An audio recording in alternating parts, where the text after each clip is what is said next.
Bismillahirrahmanirrahim. Assalamu alaikum, dear viewers. Welcome back to my channel. Let's spread happiness. I hope all of you are doing fine.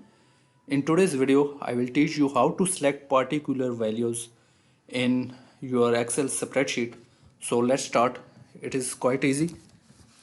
You can either select Ctrl F or from top right option find and select click this find. For example, I want to find the word snacks. SNA. I will type the required word I want to find and find all, and it has shown me the all cells containing required value. Total 82 cells are found.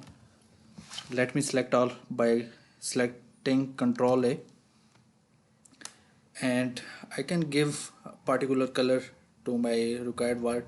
For example, I can give it blue color, yellow color, and I can give red color to the whole box, and in this way I can differentiate the required value or required word.